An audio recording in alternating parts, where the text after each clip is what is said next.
The root cause of all unhappiness is sin, either the original sin or personal sin. And if you know that, you know what the problem is, and then we can start working on what the heck the solution is. What is the cause of all unhappiness in the world?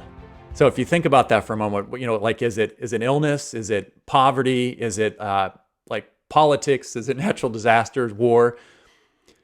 All those things are terrible and they're problematic, but those are symptoms. Those are not the root cause.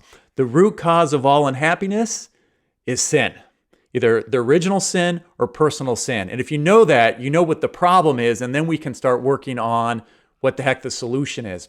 And the Catechism in paragraph 397, and I looked it up so I can repeat it to you, but it defines the original sin, which is really helpful. And it says that man, tempted by the devil, allowed his trust for his creator to die in his heart. Now that's where the problem begins, right there, the lack of trust. Allowed his trust for his creator to die in his heart, and then abusing his freedom, he disobeyed God. And then it goes on to say that all sin after that has to do with disobeying God and distrusting God's goodness.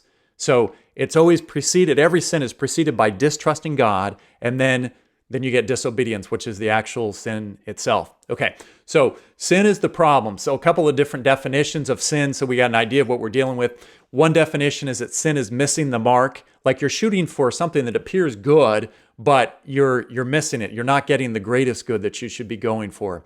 Another one that we just heard is sin is an abuse of freedom. God gave us free will in order to choose the good. So when we choose bad, we're abusing our freedom. We're not using our freedom to choose the greatest good.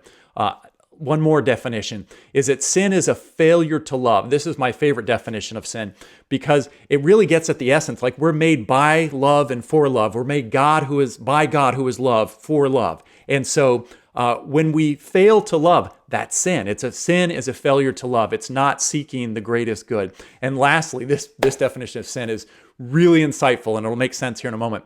Sin is guilty pleasure. Guilty pleasure. So what's that mean? Is it like you take the marital embrace? It's beautiful. It's pleasurable. It's a gift from God. But if I take it before I'm married, it's fornication. It's a pleasure I'm taking in an illicit, illegal way, not the way that God had intended. Or if I'm married and I have marital relations with somebody who's not my wife, then that's adultery. Again, I'm taking a pleasure in a guilty way, in a way going against what God had in mind.